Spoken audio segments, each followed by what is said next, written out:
Vamos para a bendita palavra do Senhor e que Ele nos ensine nessa noite. Abra sua Bíblia comigo no livro de Mateus, no Evangelho de Mateus, capítulo 26. Mateus, capítulo 26.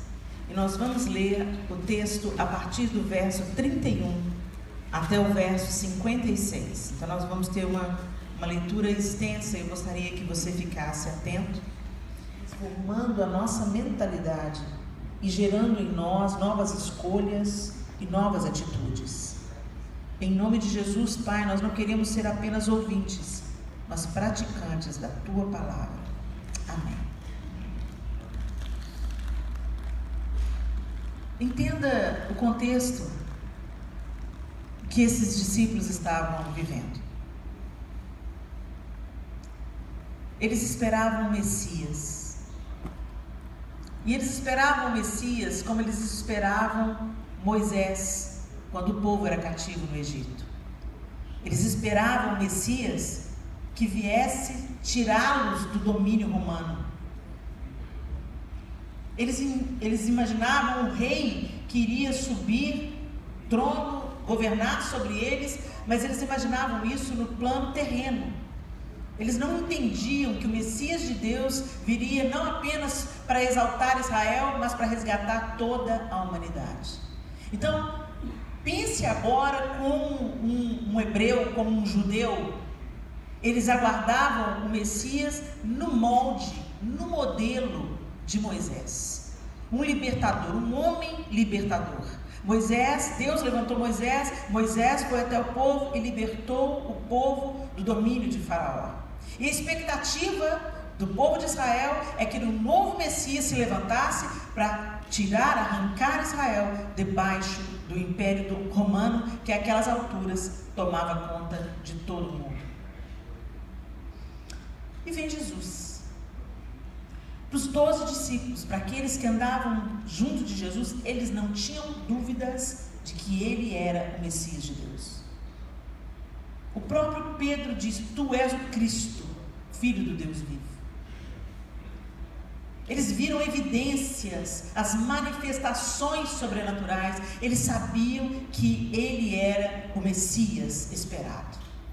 Então, na cabeça destes homens, não se cogitava, não passava pela cabeça deles que o Messias que eles esperavam, e que eles nessas alturas tinham certeza que era o Messias, pudesse ser destruído, pudesse morrer, pudesse sucumbir à morte. Eles viram Jesus ressuscitando Lázaro.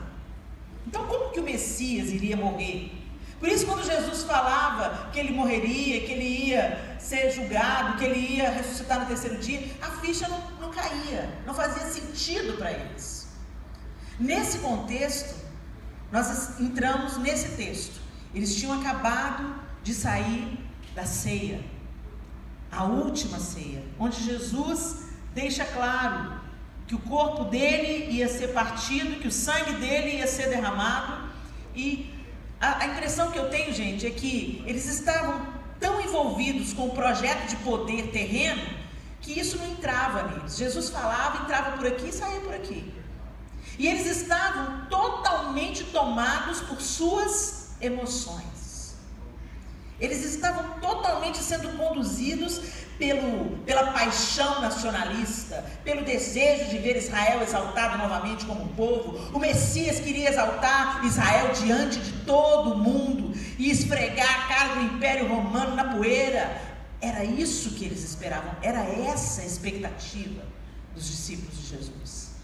Ele era o Messias, para eles isso era fato confirmado, concreto, porque eles viram os sinais e maravilhas que Jesus fazia, eles viam o que Jesus falava, eles sabiam as evidências que ele era o Filho de Deus. Então, para eles, vitória ganha, vitória garantida.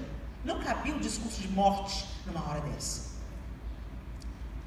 E o fato é que eles, naquele momento, nessas alturas, eles viviam uma fé totalmente emocional. Eles criam que era o Messias, mas eles não eram conduzidos pelas profecias, eles não tinham ainda recebido o Espírito Santo, então a revelação plena daquilo que Jesus veio fazer ainda não tinha acontecido, a ficha não tinha caído, então eles eram movidos por suas emoções. Quando Pedro fala aqui com Jesus, Senhor, é claro que ninguém vai pôr a mão no Senhor para matar o Senhor, não. E se for preciso, eu morro no seu lugar. Ele morreria, gente. Ele pensou que morreria. Mas sabe aquelas promessas que você faz, que você tem certeza que não vai acontecer? Quantas promessas a gente faz, né? Baseado na nossa emoção. Eu acho lindo quando tem os chamados missionários na igreja, e o povo fala assim, olha, você vai lá para o Afeganistão, para a janela 1040, e o povo vem e chora e baba e geme, eis-me aqui, Senhor. Mas na hora de testemunhar dentro de casa, para o pai que não crê ainda, não testemunha. Quer ir lá para a janela 1040, vem, chora, baba, se rende, se entrega, mas na hora de dar testemunho, de cuidar da avó idosa, de aguentar firme na hora que o pai está falando bobagem, de honrar o pai e a mãe, apesar deles terem uma fé diferente da nossa, de continuar casado, mesmo quando o cônjuge não acredita nas mesmas coisas que você acredita. Aí não é, aí o chamado missionário vai pelo ralo. Por quê? Porque nós somos levados pelas nossas emoções. E o que é emoção? Gente, emoção é uma reação a um estímulo ambiental que produz tanto experiências relativas aos sentimentos, quanto alterações neurobiológicas significativas. Então entenda, é um programa cerebral que dispara ordens para o organismo se proteger ou reagir aos desafios cotidianos. É mais do que sentimento. Então, por exemplo, se você entra na cozinha da sua casa, vamos colocar uma reação hipotética para as mulheres aqui. Você entra na cozinha da sua casa, sua cozinha limpinha, cheirosinha, tem lá uma comida gostosa no forno te esperando para jantar. E aí quando você entra na cozinha, tem um rato desse tamanho. Olha, só de eu falar, algumas te dá um asco. Você gerou uma reação, gera uma emoção, acessa uma memória e provoca em você uma reação física. Isso é emoção. Não é apenas o que é ligado ao sentimento. O sentimento também. Tanto que o sentimento está ligado que você primeiro sente, acessa a sua memória, você lembra do que é um rato, do que faz um rato, você sente uma repulsa, alguém sente até arrepio. Outras pessoas imaginam, sentem nojo, repulsa, não é assim? Gera um sentimento de rejeição. Então, as emoções, elas funcionam nos sentimentos? Sim, mas a gente tem que entender a emoção como algo mais amplo. A emoção tem poder de colocar uma doença dentro de nós. Questões não resolvidas nas nossas emoções adoecem o nosso corpo, adoecem os nossos relacionamentos. Então, não banalize o poder das emoções.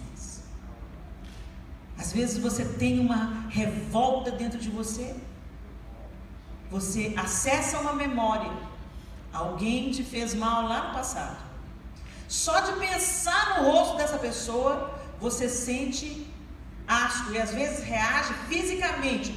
Tem certas lembranças que a gente tem que a gente faz assim com a cabeça, como se sacudir a cabeça fosse jogar os pensamentos para o lado.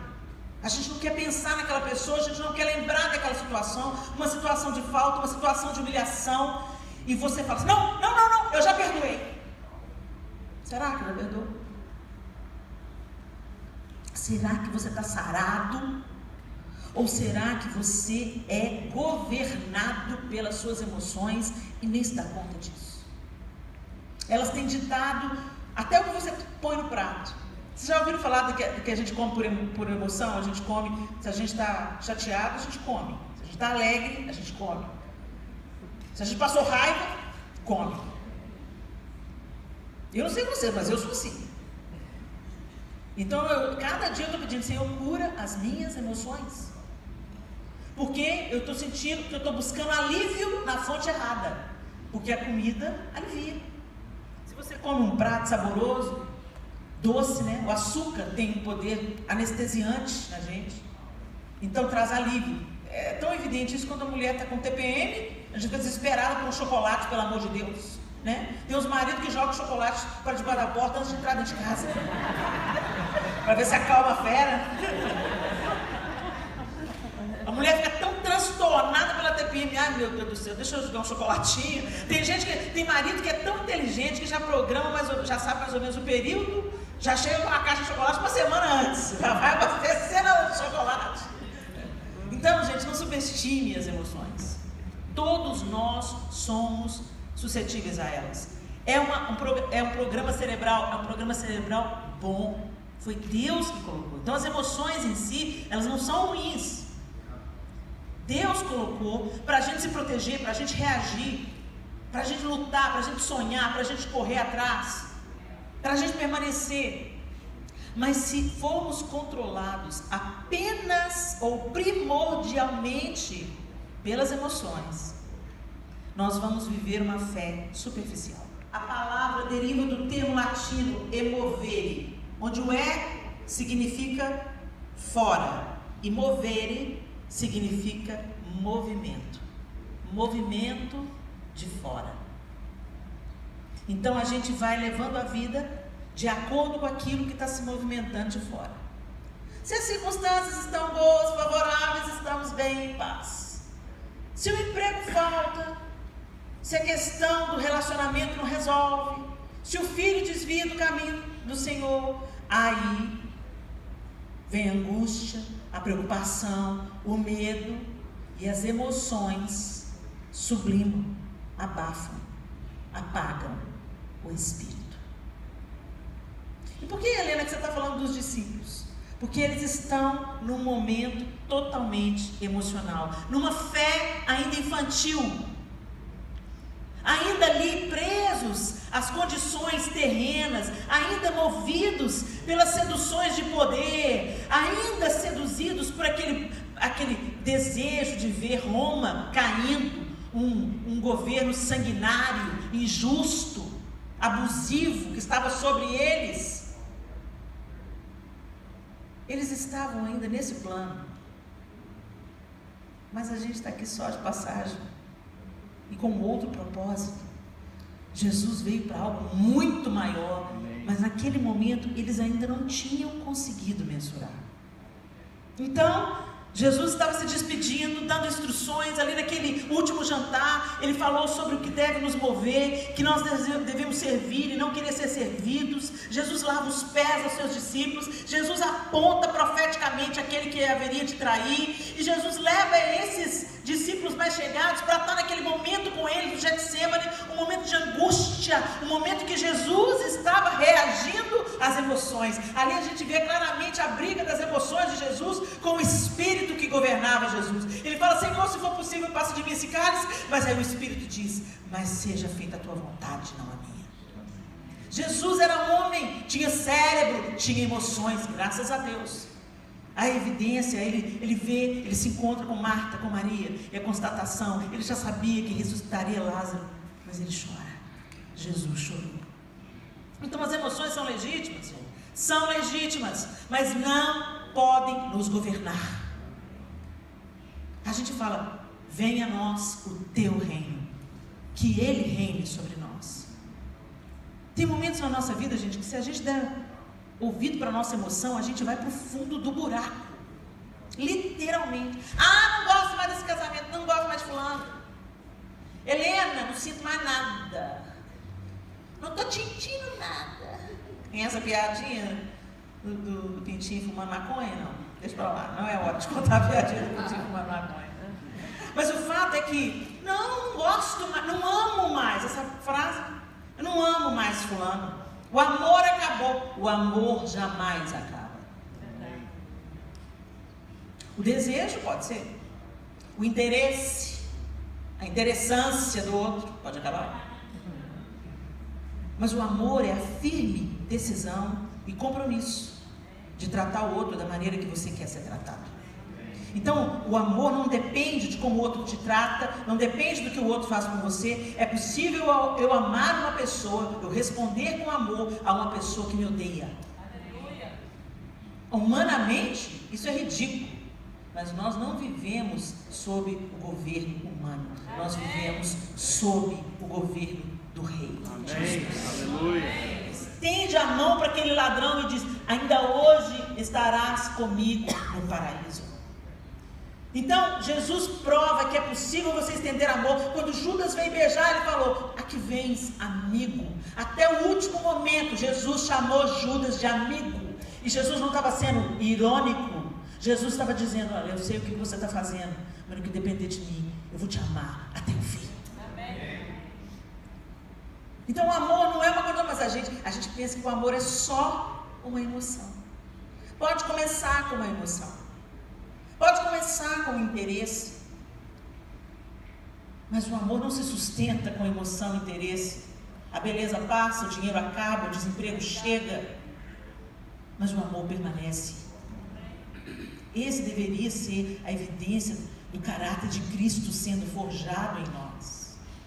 Mas quantas vezes nós chutamos o balde e nós desistimos da família? Gente, quantas histórias a gente escuta de homens que largam a esposa com esse discurso: o amor acabou. Aí vai para outro casamento. Aí chega um dia que o amor também não acaba. Aí vai para o terceiro casamento. Eu tenho essas histórias dentro da minha família. Aí vai para o terceiro casamento. Quando o amor acaba, ela também quer voltar para a primeira esposa. Vem o arrependimento. E o que eu fiz? Aí vem a maturidade. A maturidade é uma bênção. A gente fica muito preocupado com as rugas. Não preocupa não. A maturidade é uma bênção. Faz os botox e está tudo bem. A gente envelhece mesmo, faz parte. Mas tem uma compensação tão maravilhosa de envelhecer, porque a gente olha para o ser humano com outro olhar. E se a gente vai caminhando essa jornada, envelhecendo ao lado de Jesus, é inigualável. Eu não troco os meus 50 anos pelos meus 20 de jeito nenhum. Porque hoje Jesus me curou de tantas coisas. Tantas coisas que as minhas emoções eram distorcidas. Graças a Deus que Ele me deteve, Ele me parou quando as minhas emoções queriam fazer eu desistir do meu casamento. Quando as emoções queriam fazer eu desistir dos meus filhos. Aquele dia mal chega e a mamãe sai pela porta e nunca mais volta. Como assim? Mas isso acontece. Por quê? Porque somos dominados pelas nossas emoções. Pedro estava ali, ó: Jesus, estou aqui, ó, vambora Jesus, vamos lá, é agora que o Senhor vai tomar o reino, é agora que o Senhor vai subir o poder, é agora que você é seu assessor, seu ministro, vamos lá Jesus. E Jesus vai para a cruz. Como assim? Como? Como que ele foi preso? Como? Pedro sabia que ele podia invocar as legiões de anjos, mas ele ainda assim arrancou a espada. Pedro é tão a gente. Como nós somos parecidos com Pedro. E é tão interessante que a Bíblia fala Pedro, mas o texto que eu acabei de ler também diz: e todos os discípulos disseram o mesmo. Pedro foi o primeiro, puxou a fila, né? Falastrão, sanguíneo, hemorrágico, né? Movido pelas emoções. Pedro estava em todas. Ele falou: não, Senhor, se preciso eu morro no seu lugar. Daqui a pouco, ele até foi até um certo ponto, né? Ele não estava disposto a morrer por Jesus, mas arrancar a orelha de um ele estava. O texto não cita que foi Pedro em Mateus, mas em Marcos. Não apenas fala que foi Pedro, mas fala o nome do cara que ele arrancou a orelha, que era Malco. Então, os evangelhos relatam: era Pedro mesmo. O cara era crente, estava seguindo Jesus, mas estava armado. Não deixava a espada de jeito nenhum. O facão de pescador estava lá, ó. Qualquer coisa a gente abre um peixe, mas se precisar, te arranca umas orelhas. E tem uns crentes assim. A gente é crente, mas não é bobo, não. É assim que o povo fala. Eu sou crente, mas não estou morta. De vida.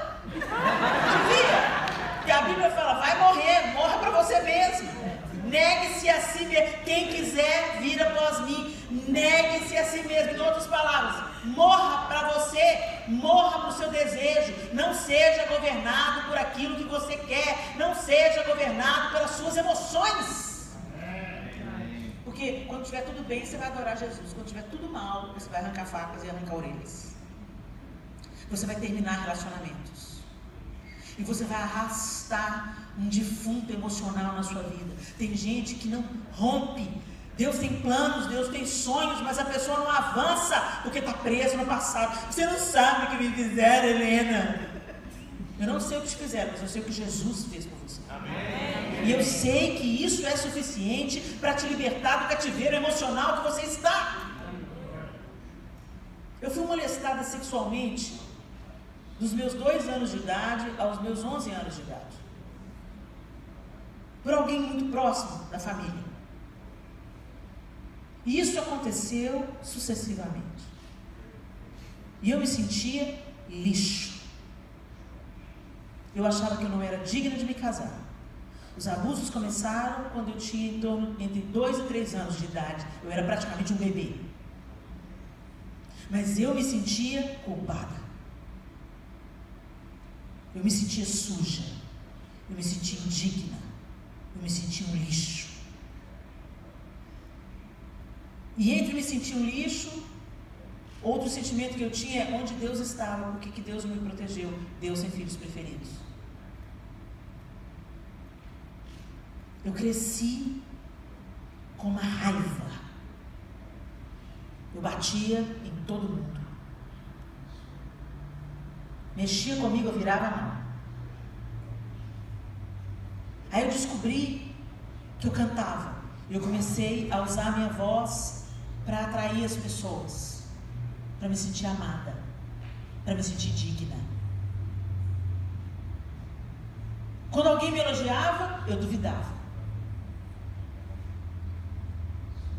Quando meu corpo começou a mudar na adolescência,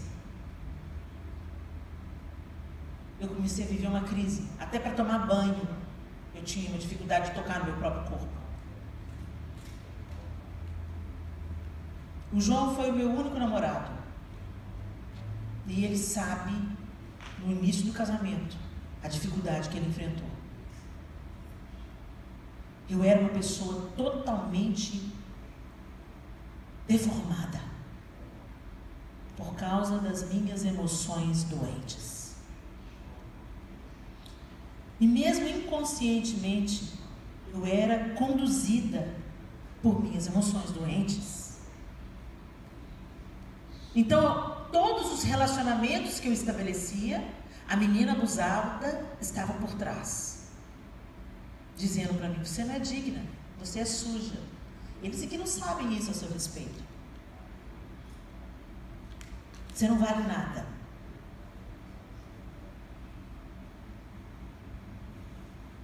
Você não pode escolher as circunstâncias que às vezes se abatem sobre nós. Mas você pode decidir o que vai fazer com elas.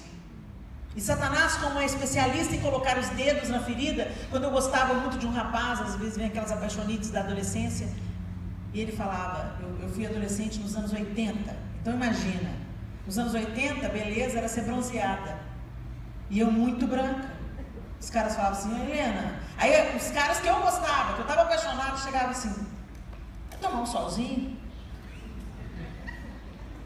Porque é assim que Satanás faz. Ele, olha, se você está sendo golpeado numa mesma área, eu aprendi isso com o meu amigo, Danilo Figueira. Se você está sendo golpeado sucessivamente numa mesma área, ou Satanás achou o seu ponto fraco, ou Deus achou a sua dureza. Então, ou você deixa Deus te quebrar, ou você repreenda esse demônio que tem destruído e colocado o dedo na sua ferida sucessivamente, dizendo: você não vale nada, tudo que você faz dá errado, você não, é um fracassado, olha aí o seu trabalho, perdeu mais um trabalho? Olha lá, seu otário, você não faz nada mesmo, você não presta para nada mesmo. É isso que o diabo faz, ele é o acusador dos servos do Senhor. E aí se a gente vive uma fé emocional, uma fé superficial, aquela que não consulta o Senhor para nada, aquela que não mergulha na cura de Deus, aquela que não recebe o que o Espírito Santo tem para fazer na nossa vida, você vai sucumbindo às pauladas do inferno, e você vai ficando manco e aleijado emocionalmente e infrutífero no reino.